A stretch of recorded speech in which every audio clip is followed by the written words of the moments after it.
Les gens disent qu'on parle matériel. Je veux percer l'abcès en même temps. Qu'on ramène la foi à matériel. Je vous mets au défi. Sortez-moi tous les sujets de prière que les gens prient dans les églises. La plupart ne dépassent pas 5 ou 6. Et tout ça, c'est à quoi? Voyage, santé, mari, argent, enfant. C'est tout. Seuls les hypocrites se mettent là pour dire Seigneur, envoie-moi au ciel. Et dès qu'ils disent ça, ils disent ok, viens, je vais te tuer en même temps, tu vas partir. Parce que le ciel, là, tu peux partir en même temps. Allô? Tu veux entendre la bonne nouvelle pour que tu puisses savoir pourquoi il faut utiliser Dieu. Car la façon d'utiliser Dieu impacte même ta façon de passer à l'action. Excuse-moi, je ne veux pas te taquiner. Mais là où tu es ici, là, maintenant, là, tu ne sais même pas ce qui se passe dans la rue à côté. Ton intelligence est trop petite. Mais Dieu lui là au ciel, il voit dans cette rue, dans la rue à bas, il a une vision 360 degrés. Entre les deux intelligences, qu'est-ce qui est mieux? Hein? Alors, comment utiliser alors Dieu? Dans la moindre des choses que tu veux faire, dis. Si c'est Dieu qui voulait le faire, comment il le ferait? Que cela soit teinté de ta foi en Dieu. Proverbe 3. C'est confie-toi à l'Éternel. Confie-toi à l'Éternel. De tout ton cœur. De tout ton cœur. Et ne t'appuie pas sur ta sagesse. Et ne t'appuie pas sur ton intelligence, sur ta sagesse. Donc quand ça ne se passe pas, qu'est-ce qu'on fait? On s'appuie sur notre intelligence. C'est pour ça qu'on passe à côté. Qu'est-ce que ton intelligence te dit? Ça va? L'année prochaine, tu vas acheter une voiture. Ton intelligence te dit qu'avec tout ce que tu as comme problème là, est-ce que tu peux acheter une voiture? Vrai ou vrai?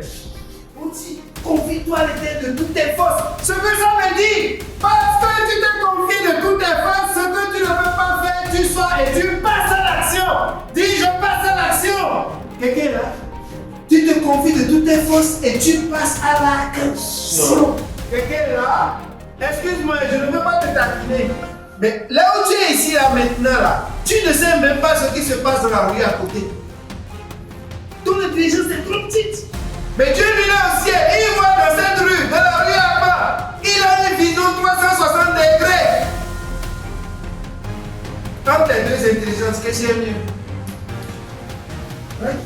Alors, comment utiliser alors Dieu? Dans la moindre des choses que tu veux faire, dis. Si c'est Dieu qui voulait le faire, comment il le ferait? Ta pauvreté ne rend pas gloire à Dieu.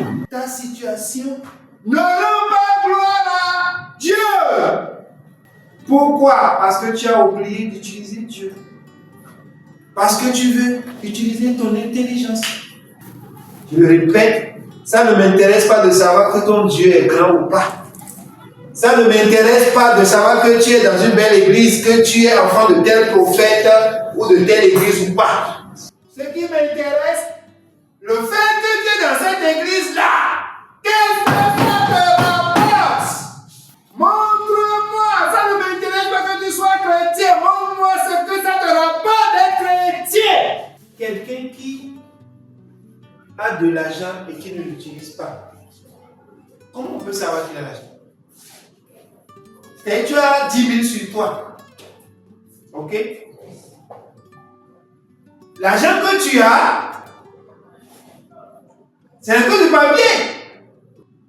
Quelqu'un là qui vient entendre la bonne nouvelle. La plupart d'entre nous, nous n'utilisons pas notre Dieu. Nous utilisons juste Dieu pour dire qu'on a un Dieu. Mais qu'est-ce qu'on fait avec? Non. Est-ce que vous savez que utiliser Dieu, ça s'apprend? Quelqu'un là, utiliser Dieu pour régler ses problèmes, ça s'apprend. Tu nous as instruit de parler. Nous allons parler. Seigneur, sème ces craintes dans le cœur des enfants. Amen. Tu m'as dit de leur dire que jusque-là, ils ne t'ont rien demandé.